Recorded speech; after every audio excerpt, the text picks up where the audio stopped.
Hello friends, आप सभी का स्वागत है। आ जाइए, गुड मॉर्निंग, गुड आफ्टरनून। आ जाइए, गुड मॉर्निंग जो सुबह देख रहे हैं और जो बाद में देख रहे हैं उनके लिए good afternoon, good evening, evening वाले आ जाइए। सभी कमेंट सेक्शन के अंदर आ जाइए, लाइव चैट के अंदर आ जाइए। अगर आप जो अभी मॉर्निंग में देख रहे हैं, लाइव सेशन अगर आप देख रहे हैं तो आ जाइए। आज का आपका जो टेस्ट रहेगा, फाइनल टेस्ट आपके मैंने ऑलरेडी यहाँ पे लिख दिया है। अब इसको मैंने फाइनल टेस्ट क्यों कहा है, क्योंकि अभी जो है आपके पास मॉडर्न हिस्ट्री भी आपका कंप्लीट हो चुका है।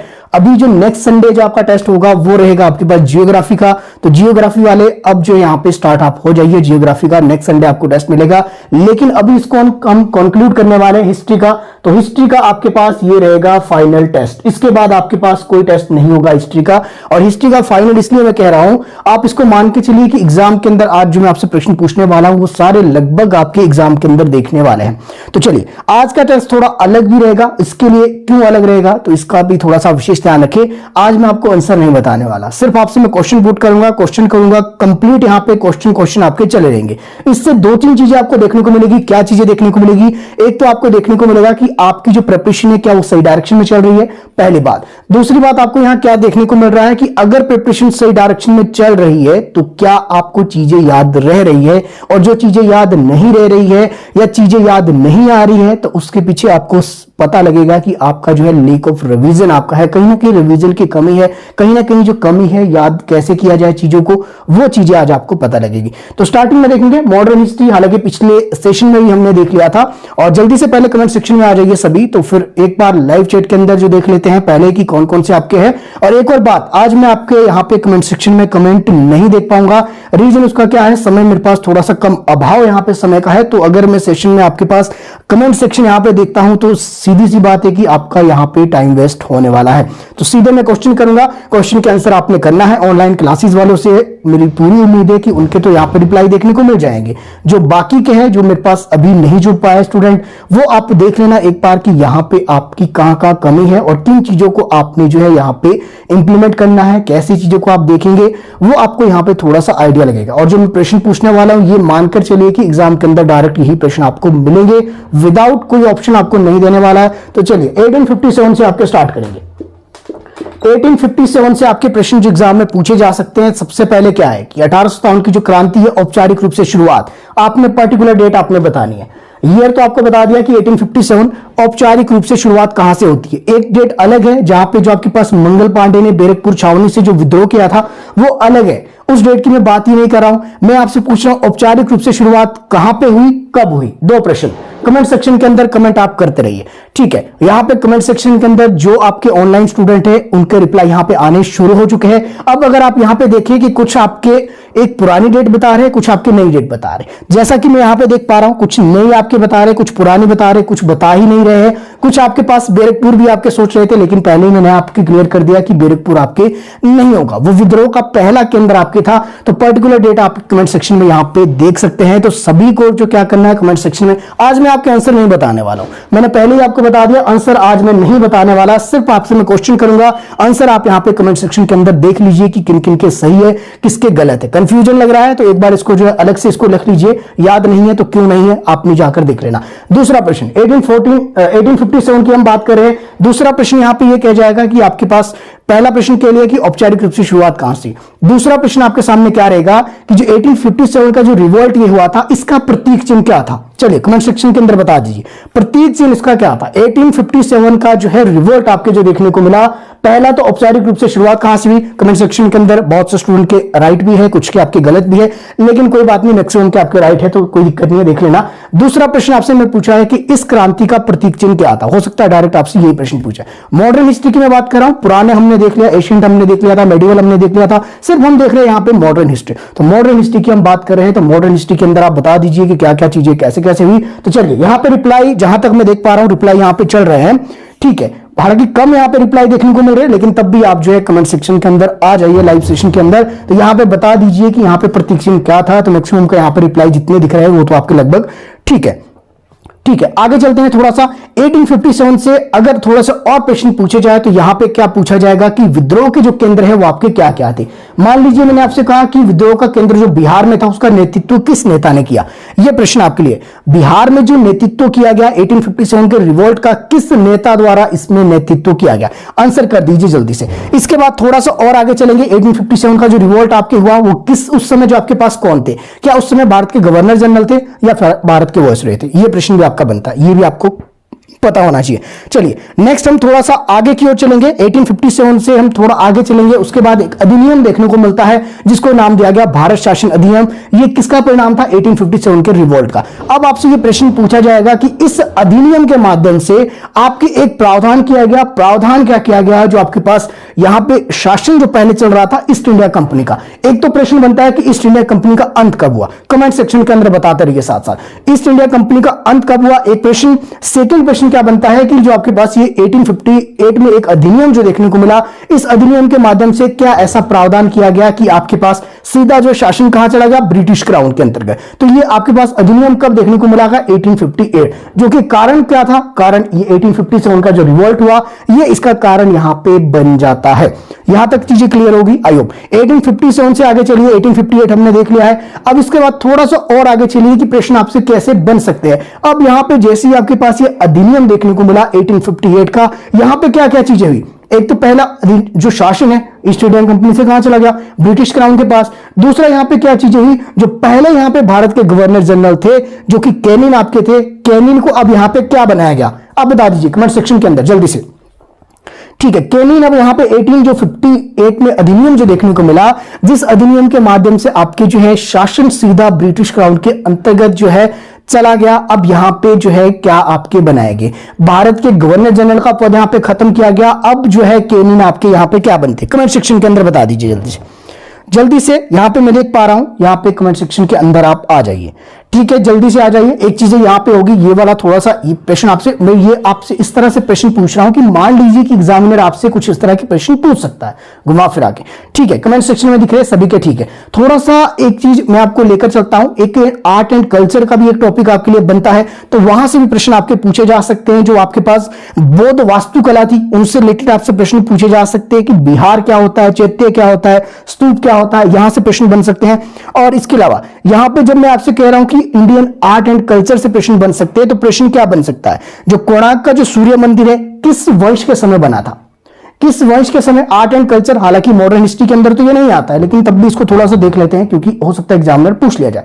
बता दीजिए जो कोणार्क मंदिर, सूर्य मंदिर आपके पास देखने को मिलता है, ये बता दीजिए कोणार्क का जो सूर्य मंदिर है किस वंश के समय आपकी ये देखने को मिला, किस वंश के शासक के समय ये देखने को मिला। वंश का नाम भी बताना है, शासक का नाम भी, कमेंट सेक्शन के अंदर। चलिए, इसके अलावा आपसे और भी पूछे जा सकते हैं प्रश्न, जैसे कि आपके पास बात की जाए यहां पे, अगर मैं महाराष्ट्र के औरंगाबाद की करूं, यहां पे एक एलोरा गुफा आपके दिखती है, कितने आपके पास इसमें गुफाएं हैं, कितने नंबर क्या है, ये आपके कौन सी गुफा किस धर्म से रिलेटेड है, इस तरह के प्रश्न कहां पे ये है, ये वाले प्रश्न। इसके अलावा आपसे पूछा जा सकता है जो आपके पास तमिलनाडु के समुद्र के किनारे की अगर मैं बात करूं, तो महाबलीपुरम की जो है नगर की जो स्थापना की गई थी किसके द्वारा की गई थी, क्योंकि यहां पे इंपॉर्टेंट क्या है, रथ मंदिर के लिए इंपॉर्टेंट है। तो यहां पे बता दीजिए किसके समय की बात है, किसने यहां पे किस शासक द्वारा यहां पे स्थापना की गई थी। इस तरह के आर्ट एंड कल्चर से, हालांकि आर्ट एंड कल्चर ये वाला ही नहीं बल्कि जो आर्ट एंड कल्चर जो आपके पास से कुतुबुद्दीन ऐबक की हम बात करते हैं,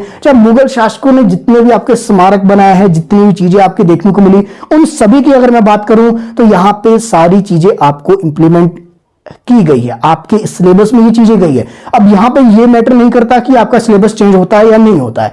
एक चीज आप समझ लीजिए, कुछ स्टूडेंट आपके जो यूट्यूब वाले स्टूडेंट हैं उनको नहीं पता है किस एग्जाम की हम तैयारी कर रहे हैं, तो हम स्पेशली कर रहे हैं टीजीटी जेबीटी कमीशन यानी कि टीचिंग एग्जाम की प्रिपरेशन। बाकी ऐसा भी बिल्कुल नहीं है कि अगर आप अदर कंपिटेटिव एग्जाम की तैयारी कर रहे हो तो आपके लिए हेल्पफुल नहीं है, क्योंकि हिस्ट्री सेक्शन बिल्कुल सेम रहेगा। कोई भी कंपिटेटिव एग्जाम की अगर आप तैयारी कर रहे हो, क्योंकि हम कमीशन की कर रहे हैं तो हम थोड़ा सा मॉडरेट लेकर चल रहे हैं।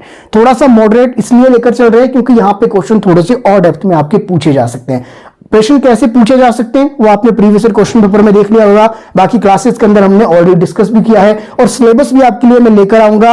अभी जो है सिलेबस में आपके लिए क्यों नहीं पेश कर रहा हूं, क्योंकि अभी थोड़ा सा कंफ्यूजन है कि एग्जाम आपका कौन लेगा। अगर जो है वापिस हमीरपुर बोर्ड के पास अपॉर्चुनिटी गई तो सिलेबस बिल्कुल कुछ वैसा ही रहेगा जैसे कि पहले आपका था 200 क्वेश्चन का। लेकिन अगर एग्जाम आपके लेता है पब्लिक सर्विस कमीशन, तब यहां पे चेंजेस देखने को मिलेंगे, और चेंजेस किस बेस पे होंगे वो आपको मैं जल्दी बता दूंगा, क्योंकि 2011 से पहले जहां तक मुझे याद है कि पहले पब्लिक सर्विस कमीशन ही आपके एग्जाम लेता था टीजीटी का, तो उसके अकॉर्डिंग आपका फिर सिलेबस यहां पे बनेगा।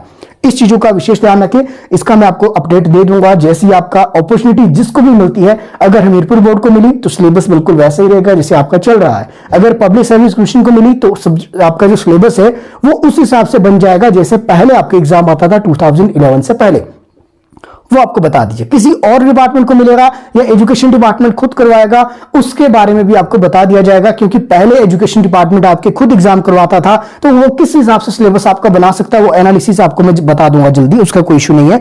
अभी आप तैयारी कीजिए, क्योंकि जो सिलेबस आपका रहने वाला हो तो लगभग आपके सेम है, तो उसमें तो कोई इशू आपका होना नहीं चाहिए, ठीक है। इसके अलावा और आपसे प्रश्न पूछे जा सकते हैं, क्योंकि हमारा हिस्ट्री सेक्शन कंप्लीट हो गया है, तो एक टॉपिक आपका बनता है शास्त्रीय नृत्य आपसे पूछे जा सकते हैं कि मान लीजिए कि आपके पास तमिलनाडु का जो शास्त्रीय लोक नृत्य क्या है। पहली बात है कि नृत्य अलग है, शास्त्रीय नृत्य कुछ एक अलग आपके देखने को मिलेंगे। उसी तरह मणिपुर का क्या है, ओडिशा का क्या है आपके पास, जो आपके पास शास्त्रीय नृत्य की हम बात करें, हालांकि ये मॉडर्न हिस्ट्री से अलग है, लेकिन टॉपिक मेरे सामने आ गए तो मुझे लगा कि आपको बताना सही रहेगा। इसके अलावा मॉडर्न हिस्ट्री में आपसे प्रश्न देखिए कहां से बन सकते हैं, ये चीजें आपको थोड़ी सी ध्यान रखनी है। कुछ क्रॉनिकल के आपसे बन सकते हैं कि जैसे कि आपके पास पहली बार जनगणना की शुरुआत हुई थी आपके पास किसके समय देखने को मिली, और नियमित तौर पर जनगणना, दोनों प्रश्न अलग अलग है। पहली बार जनगणना की शुरुआत 1872, ओके माफ कीजिएगा, आज मैं आपको आंसर नहीं बताने वाला, आंसर आपने जो है खुद देना है। पहली बार जनगणना की शुरुआत, चलो ये तो मैंने बता दिया, 1872 में आपके देखने को मिली। नियमित तौर पर जनगणना की शुरुआत कब हुई ये बता दीजिए। और दूसरा प्रश्न आपके क्या बनेगा कि 1872 में जो आपके पास ये पहली बार जो जनगणना की शुरुआत आपके देखने को मिली, उस समय आपके पास भारत के गवर्नर जनरल थे या वॉइसरॉय थे? दो प्रश्न सिंपल, ठीक है। ऑनलाइन क्लासेस वालों को लग गया पता कि उस समय 1872 आपकी, जैसे ही आपने यहां पे देखा 72, मतलब यहां पे क्या थे, मतलब यहां पे वॉइसरॉय थे। और वॉइसरॉय किस आधार पे आपने कहा कि 1858 का जो आपके पास यहां पे अधिनियम जो देखने को मिला, जिसको क्या कहा गया, भारत शासन अधिनियम, इसके अंतर्गत भारत के गवर्नर जनरल यहां पे खत्म हुए, और 1858 के बाद जितने भी आपके शासक होते हैं 1947 तक, वो आपके क्या रहते हैं, वो सभी आपके देखने को मिलते हैं वॉइसरॉय। और 1947 में आपके पास माउंटबेटन आपको देखने को मिलते हैं, जो कि अंतिम वॉइसरॉय भी रहे, और स्वतंत्र भारत के प्रथम गवर्नर जनरल भी आपके दिखने को मिले। एक और बात, अगर पूछा जाए स्वतंत्र भारत के प्रथम जो है भारतीय गवर्नर जनरल, फिर आपके पास क्या होगा ऑप्शन बता दीजिए। क्लासेस के अंदर बिल्कुल कंप्लीट मैंने ये वाला डिस्कशन किया था कि कब स्वतंत्र भारत के, भारतीय अगर वर्ड लग गया फिर आंसर क्या होगा। और अगर मैं बात करूं कि आपके पास स्वतंत्र कौन थे, स्वतंत्र जो है भारत के पहले गवर्नर जनरल और अंतिम वॉइसरॉय आपके कौन थे, तो लॉर्ड माउंटबेटन, ये तो मैंने ऑलरेडी यहां पे बता दिया। अभी हम बात कर रहे थे कि यहां पे पहली बार जनगणना की जो शुरुआत है वो किसके समय में देखने को मिली, वो क्या थे आपके पास, वॉइसरॉय थे। तो कौन थे, कमेंट सेक्शन के अंदर आ जाइए। जो लाइव चैट में नहीं भी है या बाद में भी वीडियो देख रहे हैं, वो अपने माइंड में यहां पे रख सकते हैं कि हाँ ये इसका राइट आंसर हो सकता है, और क्वेश्चन मार्क कर लीजिए। और अपने जो है लगता है अगर आप जो 70% यहां पे सही आंसर दे पाते हो या इमेजिन कर पाते हो कि हाँ इसका आंसर ये है, तो आप समझ लेना कि डायरेक्शन आपकी सही है प्रिपरेशन की। और अगर आप नहीं रिकॉग्नाइज कर पाते, नहीं रिकॉल कर पाते, मतलब कि रिवीजन की कमी है, या बुक्स आपने गलत उठाई है, या जो बुक्स आपके पास है उसमें लिमिटेड कंटेंट आपको दिया गया है, तो यानी जो पहले तो सबसे मेन जो आपके पास कह लीजिए कि बेसिक स्ट्रक्चर क्या होता है प्रिपरेशन करने का, कि आपके पास सिलेबस होना चाहिए, आपको पता होना चाहिए किस लेवल तक जाना है, आपको बुक्स सही पता होनी चाहिए, और आपको एक सही गाइडेंस की जरूरत है। बाकी जो एग्जाम तो क्वालिफाई करना कोई बड़ी बात नहीं है, 6 महीने में आप जो एग्जाम क्वालिफाई कर सकते हैं। यहां पे लोग जो है 2-2 साल के अंदर यूपीएससी का क्लियर कर जाते हैं, लेकिन उनके पास फिर एक ही टारगेट होता है कि यूपीएससी मतलब यूपीएससी, वो सब कुछ भूल जाते हैं। तो एग्जाम कोई भी क्वालिफाई कर सकता है। सबसे बड़ी बात है कि आप अपने परिवार को भी लेकर चल रहे हैं, अपने दोस्तों को लेकर चल रहे हैं, अपनी जिंदगी आप जी रहे हैं, क्योंकि जिंदगी एक ही बार मिलती है। और पढ़ाई के पीछे पूरा, मुझे तो नहीं लगता कि आप जो सब कुछ भूल जाए, फिर ऐसे सक्सेस होने का कोई फायदा नहीं है। फिर आपके पास एक टाइम पे होगा कि सक्सेस आपके पास होगी, लेकिन जो है आपने उस एक टाइम पीरियड के अंदर जो जो चीजें होनी थी, मान लीजिए कि आपने बचपन में खेलना था वो खेलना छोड़ दिया, आपने बड़े होकर फ्रेंड के साथ घूमना था, वो आपने एंजॉय वहां पे छोड़ दिया।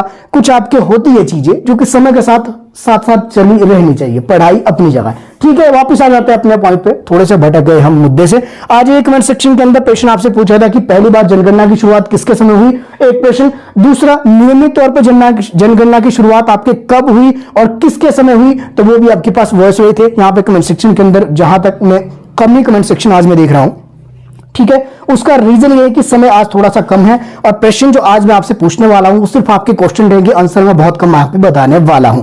आप ये समझ लीजिए कि फाइनल कॉल आपकी है। और फाइनल कॉल की अगर मैं बात करूं तो यहां पे इसके बाद आपके पास देख लीजिए कि आपके पास अटेम्प्ट करने का मौका नहीं है। अगर क्लासेस के बाद भी आंसर देने में असमर्थ है तो फिर आपका जो है कुछ नहीं हो सकता, फिर तो भगवान ही आपको बचा सकता है और मुझे भी भगवान ही बचा सकता है, क्योंकि कितनी बार चीजें आपको मैं समझाऊंगा, अगर आप आंसर नहीं कर रहे फिर समस्या यहां पे आ जाएगी। चलिए, इसके बाद आपसे प्रश्न पूछा जा सकता है। जनगणना को आप छोड़ दीजिए साइड में। यहां पे देख लीजिए कि पहली बार जो आपके पास दादाबाई नौरोजी ने पहली बार जो आपके पास यहां पे एक आंकड़े पेश किए थे वो किस संबंध में किए थे। 1867 की मैं बात कर रहा हूं। पहली बार जो आंकड़े रखे थे वो किस संबंध में आपके रखे थे, बता दीजिए। बाकी तब तक दादाबाई नौरोजी की हम बात करें तो ग्रांड ऑर्डमेंट के नाम से इनको जाना जाता है। ये वाला फैक्ट आपको पता होना चाहिए। इसके अलावा बता दीजिए और कुछ आपके पास है, ठीक है। इसके बाद अगर हम चले थोड़ा सा और आगे चले, हाँ एक और बात है आपने याद रखनी, क्योंकि आपके पास मॉडर्न हिस्ट्री का ही पार्ट है। तो मॉडर्न हिस्ट्री के अंदर और क्या क्या चीजें आपको देखने को मिलेगी जो कि इंपॉर्टेंट है। यहां पे जो है दादाबाई नौरोजी ने जो है भारतीयों के कल्याण के लिए लंदन में एक जो है एसोसिएशन की स्थापना की थी। क्या एसोसिएशन था, बता दीजिए। किस एसोसिएशन की स्थापना की थी। लास्ट जो लाइव सेशन आपका हुआ था संडे वाला, एक चीज आप यहां पे याद रखेंगे, जितने भी आपके पास लाइव सेशन है तो लाइव सेशन आपके हर संडे को होता है, तो हर संडे आप ज्वाइन कर सकते हैं अगर आपने अभी तक ज्वाइन नहीं किया है। ओके, ठीक है, ठीक है। आगे रिप्लाई। इसके अलावा आप बता दीजिए कि एकमात्र ऐसा कवि कौन था, क्योंकि 1857 की हमने बात की थी। तो एकमात्र ऐसा कवि कौन था जिसने कि 1857 का जो रिवोल्ट अपनी आंखों से देखा था। आ जाइए कमेंट सेशन के अंदर बता दीजिए। ठीक है, ठीक है, देख रहा हूं मैं यहां पे। ठीक है, मैक्सिमम को पता है। ओके, ठीक है जी, ठीक है। ओके, अगला प्रश्न आपके लिए रहेगा कि स्वेज नहर का जो व्यापारिक प्रयोग आरंभ किया था वो आपके जो है कब देखने को मिला, ईयर आपने बताना है। स्वेज कैनल जो है व्यापारिक प्रयोग इसका कब से आरंभ हुआ, ईयर आपने बताना है। ठीक है, बता दीजिए जरा। ठीक है, नेक्स्ट प्रश्न आपके पास देखने को मिलेगा कुक्का विद्रोह। एक प्रश्न है कुक्का विद्रोह, दूसरा है आपसे कि कुक्का विद्रोह आपके क्या ये आदिवासी विद्रोह था, या ये किसान विद्रोह था, या ये वामपंथी आंदोलन था, ये था क्या, ये भी आपको पता होना चाहिए। ठीक है, ये सभी को पता है कि कब ये हुआ था, कमेंट सेक्शन के अंदर मैं देख रहा हूं। ठीक है, कुछ के रिप्लाई यहां पे कम देखने को मिल रहे, रिप्लाई आप कर लीजिए। दूसरा प्रश्न आपसे पास प्रश्न क्या पूछा जा सकता है कि आपने सभी ने सुना होगा वर्नाक्यूलर पैक्ट एक्ट, सभी को पता है। वर्नाक्यूलर पैक्ट एक्ट किसके समय आपके आया था, वायसरॉय कौन थे उस समय, ये आपको पता होना चाहिए। कब ये आया था ये आपको पता होना चाहिए। किसके लिए आपके ये आया था ये चीज पता होना चाहिए। प्लस आपको क्या पता होना चाहिए कि वर्नाक्यूलर पैक्ट एक्ट को और किस नाम से जाना जाता है। कमेंट सेक्शन के अंदर आ जाइए। वर्नाक्यूलर पैक्ट एक्ट को किस नाम से जाना जाता है, प्रश्न थोड़ा सा अलग है क्योंकि प्रश्न अब ये पुराने हो चुके हैं कि वर्नाक्यूलर पैक्ट एक्ट किसके समय आया था, किसने इसको लाया था और जो किसने इसको समाप्त किया था। ये वाले प्रश्न आपके बहुत देखने को मिल गए। वर्नाक्यूलर पैक्ट एक्ट को और किस नाम से जाना जाता है, ऑनलाइन स्टूडेंट वाले जल्दी रिप्लाई यहां पे कर लीजिए। ठीक है, नेक्स्ट पे आ जाइए, हो गया आपके पास ये। इसके अलावा आ जाइए आपके पास नेक्स्ट क्या आपके देखने को मिलता है, इल्बर्ट विल विवाद किसके समय आया और कब आया, किसके समय आया, एक प्रश्न। नेक्स्ट आपके पास है कि आपके पास कब यह आया, ये आपने बताना है। ठीक है, आज मैं क्वेश्चन कर रहा हूं क्योंकि आंसर मैंने बता दिया आपको। अगर आपके यहां पर रिप्लाई नहीं देखने को मिलते हैं इस सेशन के अंदर तो फिर नेक्स्ट सेशन हो सकता है कि लाइव सेशन बंद ही करने पड़े क्योंकि यहां पर रिप्लाई आपके बहुत कम देखने को मिलते हैं।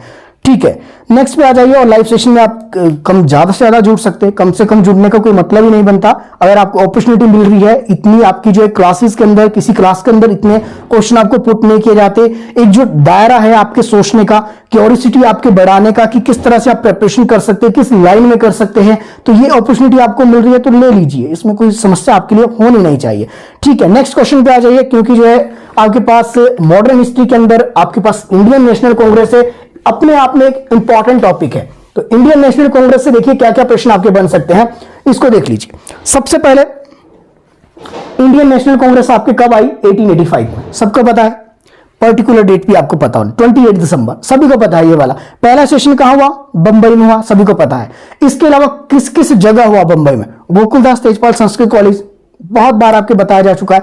प्लस यहां पे प्रश्न क्या बन सकता है, जो आपके पास इंडियन नेशनल कांग्रेस की जो स्थापना है किसके द्वारा की गई? ए ओ ह्यूम द्वारा, ये भी सभी को पता है। लेकिन अगर मैं बात करूं यहां पे स्थापना जो है ए ओ ह्यूम द्वारा की गई, तो वो सचिव के पद पे आपके 1885 से चलो आपके रहे, कब तक रहे? ये आपसे प्रश्न है कि कब तक वो सचिव के पद पर आपके देखने को मिले, ये प्रश्न आपके लिए। दूसरा प्रश्न पूछा जा सकता है कि पहले अंग्रेज अध्यक्ष कौन बने, एक प्रश्न। सेकंड हो सकता है पूछा जा सकता है कि पहले मुस्लिम अध्यक्ष आपके कौन बने। इसके अलावा प्रश्न आपसे पूछा जा सकता है कि पहली बार जो है, जो 2 बार अंग्रेज अध्यक्ष बने, कौन व्यक्ति बने, यह प्रश्न पूछा जा सकता है। प्रथम भारतीय महिला अध्यक्ष कौन बनी, और पहली महिला अध्यक्ष जो है कांग्रेस की जो अधिवेशन की अध्यक्षता करने वाली कौन बनी। पहला अधिवेशन जो गांव में हुआ था, कब हुआ था, किसके समय हुआ और कहां पे हुआ, उस गांव का नाम। इसके अलावा प्रश्न आपसे क्या बन सकता है कि ऐसा कौन सा अधिवेशन था जिसमें जो आपके पास एक संकट के रूप में उभरा था, जिसमें जो बाद में सुभाष चंद्र बोस को इस्तीफा देना पड़ा। कौन सा अधिवेशन था और क्या कारण था, क्या वजह थी, वो चीजें आपको पता होनी चाहिए। प्लस इसके अलावा जो अधिवेशन जो आपके हो रहे थे, उस अधिवेशन की अगर मैं बात करूं तो बीच में ऐसा कौन सा टाइम पीरियड था जहां पर लगभग 6 वर्षों तक आपके कांग्रेस का कोई भी अधिवेशन नहीं हुआ। इसके अलावा कांग्रेस के अधिवेशन से प्रश्न जो पूछे जाएंगे, क्या प्रश्न पूछे जा सकते हैं कि किस कांग्रेस के अधिवेशन में पहली बार राष्ट्रीय गान आपके गाया गया, ना केवल राष्ट्रीय गान बल्कि राष्ट्रीय गीत भी। तो राष्ट्रीय गीत भी आपके कांग्रेस के अधिवेशन में पहली बार गाया गया, कब यह गाया गया, एक प्रश्न। कमेंट सेक्शन के अंदर कंटिन्यू रिप्लाई करते रहिए, क्योंकि मुझे समय नहीं लग रहा देखने का और समय का अभाव है, तो मैं चाह रहा हूं कि पूरी मॉडर्न हिस्ट्री एक बार आपको मैं कंक्लूड कर दूं, क्योंकि ये फाइनल टेस्ट है, इसके बाद हम हिस्ट्री की बात ही नहीं करेंगे। ठीक है, क्लियर आपका यहां पे हो जाएगा सारा। तो यहां पे बता दीजिए किस अधिवेशन में जो पहली बार राष्ट्रीय गान गाया गया, पहली बात किस अधिवेशन में राष्ट्रीय गीत गाया गया। दूसरी बात, पहली बात पे वापस आते हैं कि किस अधिवेशन में पहली बार राष्ट्रीय गान गाया गया, एक चीज। दूसरा प्रश्न यहां पे क्या बन सकता है कि ये राष्ट्रीय गान जो है किसके द्वारा लिखा गया, एक प्रश्न। दूसरा प्रश्न राष्ट्रीय गान से बन सकता है कि राष्ट्रीय गान जो पहली बार किस पत्रिका में प्रकाशित हुआ, यह प्रश्न बन सकता है। किस अधिवेशन में गाया गया, ये तो ऑलरेडी मैंने आपसे पूछ लिया। तो दूसरे प्रश्न के आंसर भी आप जो कमेंट सेक्शन के अंदर दे सकते हैं। वापिस आ जाते हैं उसी तरह राष्ट्रीय गीत पे। राष्ट्रीय गीत की अगर मैं बात करूं तो राष्ट्रीय गीत आपके पहली बार किस अधिवेशन में गाया गया, एक प्रश्न मैंने आपसे पूछा। दूसरा प्रश्न मैं आपसे पूछना चाहता हूं कि इस जो है राष्ट्रीय गीत की मैं बात करूं, किस उपन्यास से इसको लिया गया है, उस उपन्यास को किसने लिखा है, और उस उपन्यास की अगर मैं बात करूं उस उपन्यास के अंदर और क्या क्या चीजें इंप्लीमेंट की गई है, कैसे इसको आप और जगह, एक जगह, 2 जगह लिंक इसको आप कर सकते हैं, जिस कारण ये इंपॉर्टेंट आपका हो जाता है। क्लियर हो गया यहां तक? ठीक है। इंडियन नेशनल कांग्रेस को छोड़ दीजिए, इंडियन नेशनल कांग्रेस से लगभग जितने प्रश्न बन सकते थे मैंने अपनी ओर से कंक्लूड कर दिया। बाकी तो बेसिक क्वेश्चन है जो आपसे पूछे जाएंगे कि पहले जो अध्यक्षता आपकी किसने की, तो पहली बार कितने मेंबर थे, ये वाले तो क्वेश्चन आपके आते रहते हैं, इसको तो आप छोड़ दीजिए। हाँ, ये कांग्रेस का एक प्रश्न यहाँ पे ये बन सकता है कि कांग्रेस का ऐसा कौन सा अधिवेशन था जिसमें जो है कांग्रेस में फूट पड़ी, एक प्रश्न।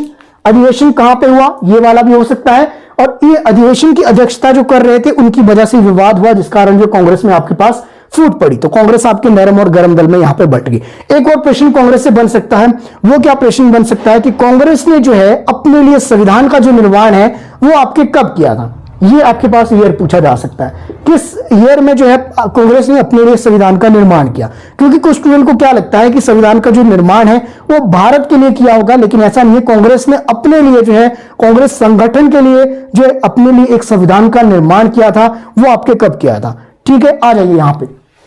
इतनी चीजें आपकी क्लियर होगी कमेंट सेक्शन के अंदर आपके। ठीक है, रिप्लाई आ रहे हैं, कुछ के आ रहे हैं, कुछ के नहीं आ रहे। चलो, जो आपके एक्टिव है बहुत अच्छी बात है, जो नहीं भी एक्टिव है कोई दिक्कत नहीं है, इसका कोई इश्यू नहीं है।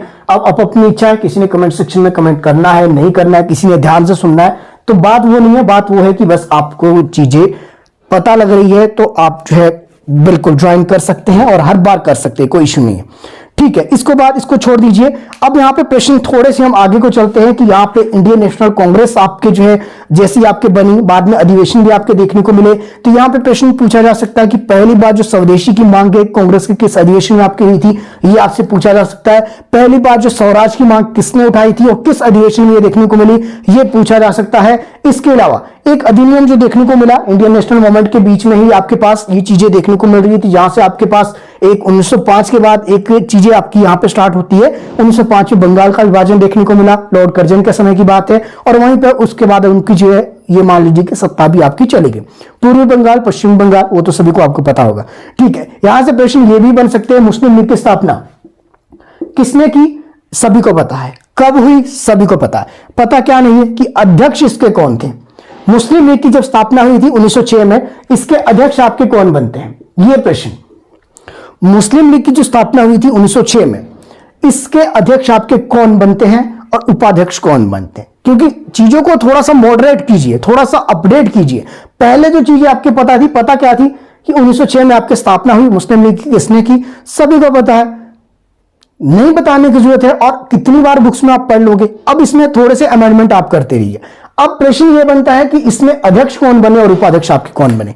ये बिल्कुल ऐसा ही आपके मुस्लिम लीग था जिस तरह से कांग्रेस आपके जो स्टार्टिंग में आई, हालांकि पहले इंडियन नेशनल कांग्रेस नहीं थी, इंडियन नेशनल आपके पास यूनियन थी, तो पहले इंडियन नेशनल यूनियन के तौर पे आपकी कांग्रेस देखने को मिली, जिसको बाद में सेफ्टी वॉल की धारणा आपके लाला लाजपत राय की थी, ये भी पता होना चाहिए। बाद में जिसको कांग्रेस बनाने का सुझाव दादा भाई नौरोजी ने दिया था। ये चीजें छोटी छोटी चीजें हैं, इसमें अमेंडमेंट करते रहिए। जो चीजें पहले से पता है उसके साथ कुछ एक नई चीजें आपको जो है याद करनी है। ठीक है, इसके बाद थोड़ा सा आगे आ जाइए कि आपके पास यहां पे एक अधिनियम देखने को मिला 1909 में। ठीक है, सभी को पता है अधिनियम का नाम था मार्ले मिंटो सुधार। अब मार्ले मिंटो सुधार ये तो सभी को पता था। अब यहां पे प्रश्न पूछा जा सकता है कि इस अधिनियम के अंतर्गत जो मार्ले थे वो कौन थे और मिंटो कौन थे। अब यहां पे आपने बताना कि भारत के वॉयसरॉय कौन थे, एक प्रश्न। दूसरा प्रश्न कि यहां पे जो है इंग्लैंड में जो है भारत के सचिव कौन थे। यहां पे भारत में वॉयसरॉय कौन थे और इंग्लैंड में जो है भारत के सचिव कौन थे। और ये दोनों व्यक्ति है मार्ले और मिंटो, इन्हीं के नाम पे एक अधिनियम देखने को मिला 1909 का अधिनियम, जिसको कहा जाता है मार्ले मिंटो सुधार अधिनियम। बाकी ये अधिनियम क्या था उसके बारे में हमने बात ऑलरेडी की है। इसके बाद एक अधिनियम आपके पास इंपॉर्टेंट क्या हुआ 1911 में दिल्ली दरबार। दिल्ली दरबार आपके देखने को मिला 1911 में। इसलिए आपके जो किसके आने पे इसको लगाया गया था। प्रश्न आपसे पूछा जाएगा कि जो दिल्ली दरबार है 1911 आपके जो लॉर्ड हार्डिंग द्वितीय ने इसको जो है आपके ऑर्गेनाइज किया था, और ना केवल इसको ऑर्गेनाइज किया था बल्कि बहुत सी चीजें की थी, जैसे कि राजधानी को कलकत्ता से आपके पास दिल्ली शिफ्ट यहां पे घोषणा की गई, सिर्फ यहां पे घोषणा की गई थी। ठीक है, औपचारिक रूप से 1912 में आपके आए, औपचारिक रूप से 1912 में। छोटी छोटी चीजें आपको पता होनी चाहिए। यहां पे मैं आपसे कह रहा हूं कि यहां पे 1911 में जो दिल्ली दरबार आपके लगाया जाना था, ये आपके भारत उस समय इंग्लैंड से कौन आ रहा था, नाम आपने बताना है। ठीक है, कमेंट सेक्शन के अंदर। उसके बाद आप चलते हैं थोड़े से और आगे की ओर, फिर बाद में आपके पास गांधी जी आपके आ जाते हैं। गांधी जी का आगमन होता है 1915 में। अब 1915 में गांधी जी वापस आते हैं, कहां से, एक चीज पता होनी चाहिए। दूसरी चीज, इनके आने पे प्रवासी दिवस मनाया जाता है। ये प्रवासी दिवस आपके कब मनाया जाता है, बता दीजिए पर्टिकुलर डेट। प्रवासी दिवस आपके कब मनाया जाता है। फिर आगे जाकर आपके पास इसमें चंपारण सत्याग्रह देखने को मिलता है। चंपारण सत्याग्रह में एक चीज आपके देखने को मिली, 3 गठिया प्रति 3 कठिया, इस तरह से कुछ एक प्रथा आपकी है, कृषि से संबंधित है। 3 कठिया जो प्रथा है ये आपके देखने को मिलती है। ये बता दीजिए कि आपकी ये 3 कठिया प्रथा क्या थी, और आपके चंपारण जो सत्याग्रह था उसमें इसका प्रयोग किया गया था 3 कठिया प्रथा का। ये जो प्रथा है कृषि में और भी इसमें होती है, जैसे ददनी प्रथा, ये भी आपके पास कृषि से संबंधित है। कमयोटी प्रथा, ये भी आपके पास है। कमेंट सेक्शन में मुझे दिख रहा है ददनी प्रथा भी आपके पास इसी तरह की है, जिस तरह से 3 कठिया है, हालांकि इसमें पद्धति अलग अलग होगी। तो यहां पे क्या था, 3 कठिया प्रथा में जो चंपारण के अंदर देखने को मिली थी, चंपारण जो सत्याग्रह आपके हुआ था। एक और प्रश्न, जो चंपारण सत्याग्रह के लिए जो गांधी जी को किसने आमंत्रित किया था, क्योंकि क्वेश्चन को थोड़ा सा मॉडरेट हम कर सकते हैं, बता दीजिए। ठीक है, देख रहा हूं मैं आपके कमेंट, जो आपके कुछ स्टूडेंट आपके बिल्कुल गंभीर है, और बहुत अच्छी बात है जो स्टूडेंट आपके गंभीर है, कुछ नहीं भी है उनको होना पड़ेगा, थोड़ा सा यहां पे चीजों को आपको ले जाना पड़ेगा एडवांस की ओर, तभी बात बनेगी। ठीक है, बता दीजिए जरा 1915 में गांधी जी आपके आए, ठीक है। किसने जो है बाद में आपके पास देखने को मिला कि चंपारण सत्याग्रह में किसने इसको इनवाइट किया था गांधी जी को। गांधी जी की जब बात आ रही, आध्यात्मिक गुरु पता होने चाहिए, और दूसरे आपके पास यहां पे आपको राजनीतिक गुरु पता होने चाहिए गांधी जी के। इसके अलावा गांधी जी का संबंध मार्टिन लूथर से किस तरह से था, ये आपने बताना है। और भारत का मार्टिन लूथर किसे कहा जाता है, ये भी प्रश्न बनता है। सारे प्रश्न आपसे मैं एक साथ ही पूछ रहा हूं, जितने हो सकते हैं, जितने मेरे माइंड में आ जाएंगे। बाकी मैं देख रहा हूं कमेंट सेक्शन के अंदर आपके रिप्लाई यहां पे दिख रहे हैं, बता दीजिए। ठीक है, आगे क्या देखने को मिला, एक खिलाफत आंदोलन है। खिलाफत आंदोलन से पहले आप रॉलेट एक्ट की बात करते हैं। रॉलेट एक्ट आपके पास आता है। रॉलेट एक्ट के बाद क्या हुआ, रॉलेट एक्ट के प्रभाव परिणाम स्वरूप आपको क्या देखने को मिला, जलियांवाला बाग देखने को मिला। और जलियांवाला बाग में आपके पास इंपॉर्टेंट क्या है, ये तो सभी को पता है कब ये हुआ था, सभी को पता है। अब पता आपको क्या नहीं है कि जलियांवाला जो बाग हत्याकांड है उसमें जो गोली चलाने के आदेश किसने दिए। अब आप कहेंगे कि जनरल डायर ने दिए, कुछ स्टूडेंट यहां पे कह रहे हैं कि किसने दिए, जनरल डायर ने। अब अगर आपसे प्रश्न पूछा जाए कि वो जनरल डायर आपके कौन था, क्या वो आर जनरल डायर था या ओ जनरल डायर था, अब ये प्रश्न बनता है।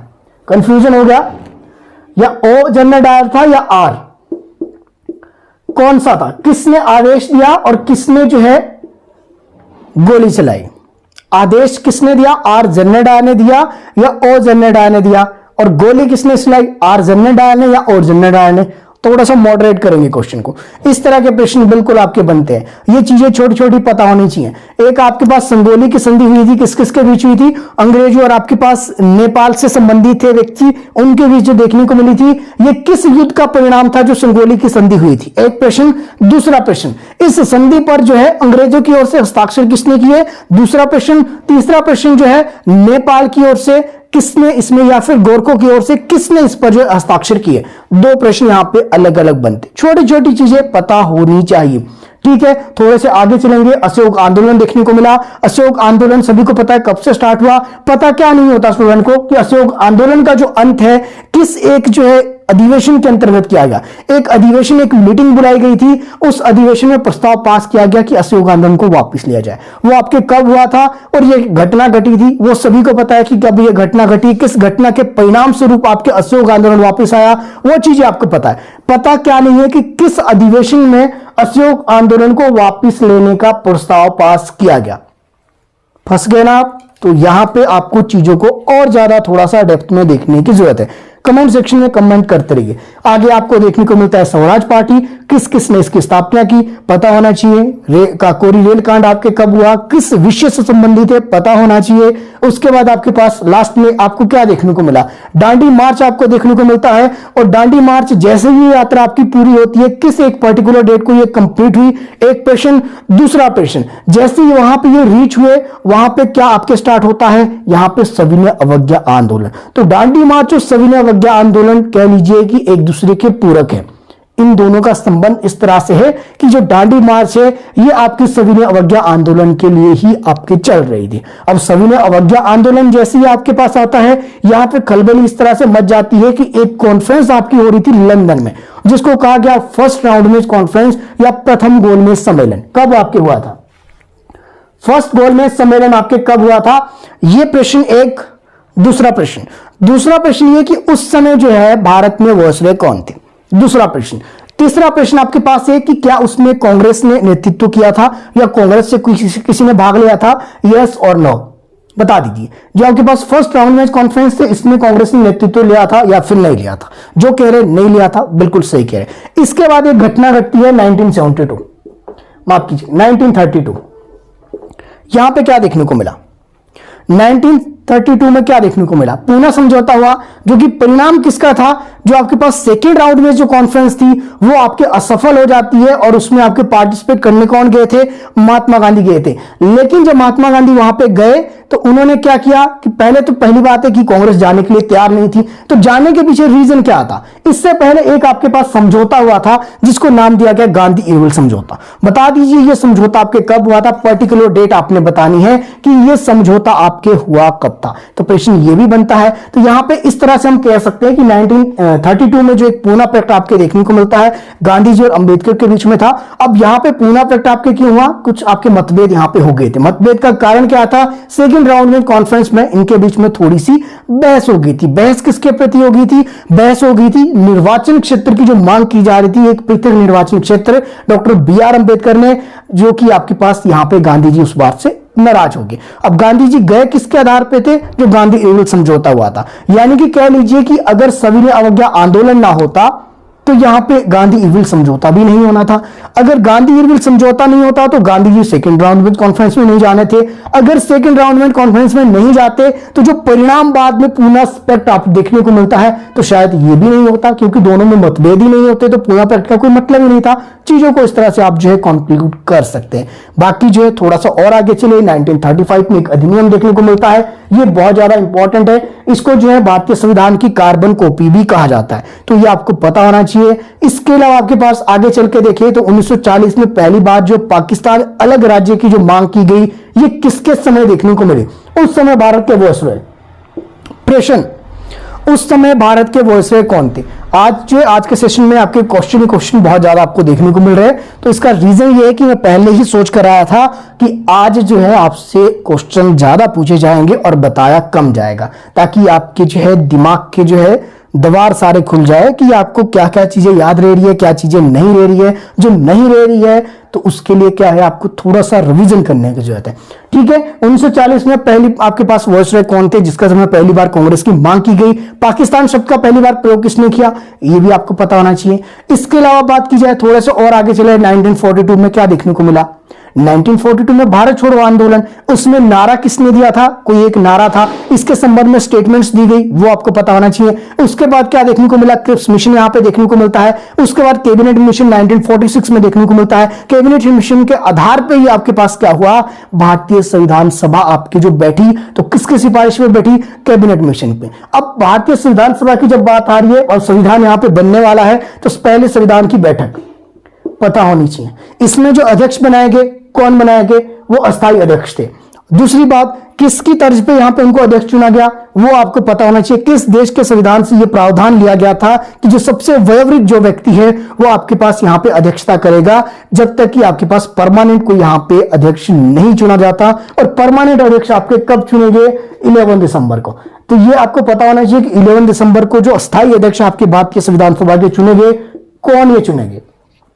थोड़ा फास्ट आप यहां पे रिप्लाई कीजिएगा, लगा लीजिए अपने हाथों में थोड़ी सी जान, उंगलियों में थोड़ा सा दर्द होगा। फास्ट यहां पे टाइप करने की कोशिश करें, जितने एक्टिव रहेंगे उतना जो है सही है, उतना आपका जो दिमाग है वो रिस्पॉन्स आपका उतना एक्टिव तरह से करेगा। ठीक है, बता दीजिए जरा 18 जो आपके पास 1946 की हम बात कर रहे हैं, यहां पे पहले जो अध्यक्ष आपके बने, कौन बने, स्थायी अध्यक्ष। अस्थायी अध्यक्ष पूछा जाएगा, फिर वो 9 दिसंबर को आपके बने थे, पता है आप सभी को, यहां पे कर दिया आप सभी ने रिप्लाई। ठीक है, तो ये वाली चीजें आपकी हैं, इस तरह से प्रश्न आपके बन सकते हैं, ये चीजें होगी। इसके बाद पहली संविधान सभा की बैठक में कितने मेंबर आपके प्रेजेंट थे, ये चीजें आपको पता होना चाहिए। आज जो आपके पास भारतीय संविधान की जो प्रस्तावना है, जो प्रियम्बल है इंडियन कॉन्स्टिट्यूशन का, वो आधार किसका है, इसके पीछे आधार क्या है। आधार आपके पास उद्देश्य प्रस्ताव है। प्रश्न ये नहीं पूछा जाएगा कि आपके पास उद्देश्य प्रस्ताव को पेश कब किया गया, प्रश्न ये पूछा जाएगा जो भारतीय संविधान सभा का जो आधार आपके पास उद्देश्य प्रस्ताव है, ये उद्देश्य प्रस्ताव आपके पास संविधान सभा में कब इसको पास किया गया, पेश किसने किया था, एक प्रश्न। पास ये आपके पास भारतीय संविधान सभा से कब हुआ था, सेकंड क्वेश्चन यहां पे ये देखने को मिलेगा। ठीक है, बता दीजिए जरा। उसके बाद आगे आपको क्या देखने को मिलता है, संविधान सभा की बैठकें हुई, उसमें प्रथम वाचन, द्वितीय वाचन, तृतीय वाचन, ये पता होना चाहिए। बाद में जो संविधान सभा जब आपके पास पूरे आपके पास संविधान यहां पे बनकर तैयार हो जाता है, एक चीज आपकी होगी, तो यहां पे क्या है, हस्ताक्षर कितने आपके मेंबर ने किए थे, ये भी क्वेश्चन आपके लिए है कि कितने मेंबर ने यहां पे हस्ताक्षर किए थे, कितनी महिलाएं संविधान सभा में थी, संविधान को बनने में कितना समय लगा, ये प्रश्न आपसे पूछा जा सकता है। प्रश्न ये पूछा जा सकता है कि संविधान सभा ने दो तरह से कार्य किया था, एक विधायिका के तौर पे, एक संविधान सभा की। जब विधायिका के तौर पर बैठक होती थी तो अध्यक्ष आपके एक अध्यक्षता कौन करते थे, और जब विधायिका के तौर पर होती थी तो अध्यक्षता आपके कौन करते थे। ठीक है। संविधान सभा के रूप में जब बैठक होती थी तो अध्यक्ष कौन थे, और विधायिका के रूप में जब बैठक आपके होती थी तो यहां पे अध्यक्ष कौन थे। ठीक है, मैंने कोशिश तो अपनी ओर से कर दी है कि बहुत सारी चीजें आपको एक ही सेशन के अंदर यहाँ पे एक क्यूरियोसिटी आपके माइंड में जगा दी जाए कि मॉडर्न हिस्ट्री से कुछ एक प्रश्न अगर बनेंगे तो कुछ इस तरह से प्रश्न हो सकते हैं। कुछ पार्टियों के नाम पूछे जा सकते हैं, कुछ इंडियन नेशनल मूवमेंट के अंदर से कोई आपके टॉपिक निकल के बन सकते हैं कि कौन सी बैठक कब हुई, किसके समय हुई, उस समय क्या क्या चीजें थी, वॉइसरेट कौन थे, इस तरह के प्रश्न। बाकी आगे चलकर आपको दिखता है कि क्लेमेंट एटनी ने घोषणा की, वो घोषणा किस पर्टिकुलर डेट को की थी, डेट आपको पता होनी चाहिए, ईयर आपको पता होना चाहिए। बात की जाए कि आपके पास संसद से, जो इंग्लैंड की संसद से प्रस्ताव आपके कब ये पास किया गया, ये चीजें आपको पता होनी चाहिए। बाद में जब आपके पास यहाँ पे इंडिया आपके बनता है, भारत और पाकिस्तान दो अलग अलग टुकड़े होते हैं, किस एक योजना के आधार पर जो है भारत और पाकिस्तान को दो अलग अलग जो है देश या राज्य के रूप में जो आपके पास इसको अलग किया गया, किस योजना के अंतर्गत ये किया गया था, उस समय जो है भारत के गवर्नर जनरल आपके कौन बने और आपके पास पाकिस्तान के कौन बनते हैं, सारी चीजें आपको थोड़ा थोड़ा पता होनी चाहिए। बात की जाए तो मॉडर्न हिस्ट्री लगभग आपके यहीं तक है जब तक कि आपके पास भारतीय स्वतंत्रता अधिनियम आपके यहाँ पे देखने को मिलता है 1947, यहां तक कि आपके पास मॉडर्न हिस्ट्री से प्रश्न बनते हैं। बाकी चीजें और भी थोड़ी सी आगे अगर हम चले तो यहाँ पे एजुकेशन से रिलेटेड, क्योंकि आप टीचिंग एग्जाम की प्रिपरेशन कर रहे हैं तो आपको क्या पता होना चाहिए कि पहली बार शिक्षक के ऊपर 1 लाख रुपए व्यय जो आपके पास किस अधिनियम में देखने को मिले। पहली बात यहां पे जो है स्वतंत्रता तक, जो भारत जब तक स्वतंत्र नहीं हुआ था तब तक जो एजुकेशन कमीशन जो देखने को मिले वो कब कब एजुकेशन कमीशन आए और किसके समय कौन कौन से प्रावधान, ये चीजें आपको पता होनी चाहिए। बाकी आज जो है अभाव है थोड़ा सा समय का, तो यहीं तक करते हैं। उम्मीद है कि आपके मन में क्यूरियोसिटी में लेकर आया, जो थोड़ा सा फास्ट हम चले ताकि आप एक्टिव रहे। बाकी हो सकता है आपको समय ना मिला हो कमेंट सेक्शन देखने का, हो सकता है समय ना मिला हो कमेंट करने का, लेकिन आपको तब भी वो आता था तो बहुत अच्छी बात है। बाकी जो एग्जाम हो सकता है कि आपको इस साल जो है लास्ट तक भी ये चला जाए, लेकिन तब भी जो है हर संडे आप लाइव सेशन में यहाँ पे जुड़ सकते हैं। तो बाकी करते हैं यहीं पे लाइव सेशन खत्म। उम्मीद है कि आप सभी के लिए काफी हेल्पफुल रहा होगा। बाकी जो है हर संडे आप यहाँ पे जो है सुबह 11 बजे लाइव सेशन में जुड़ सकते हैं। बाकी आप चाहे तो अपने दोस्तों के साथ भी वीडियो को शेयर कर सकते हैं। बाकी कमेंट सेक्शन के अंदर बताइएगा आपको कैसा रहा सेशन और क्या आपके लिए हेल्पफुल है या नहीं है, क्योंकि अगर जो यहाँ पे ज्यादा रिस्पॉन्स नहीं देखने को मिलते हैं तो हो सकता है कि आपके लाइव सेशन बंद भी करने पड़े, लेकिन मैं कोशिश करूंगा कि हर संडे इसको चलाया जाए, जैसे कि मैं पिछले कुछ समय से आपके लिए लगातार लेकर आ रहा हूं। तो ठीक है, आज यहीं पे लाइव सेशन आपका कंप्लीट करते हैं। थैंक यू सो मच आप सभी का मेरे साथ बने रहने के लिए। मिलते हैं नेक्स्ट क्लास में।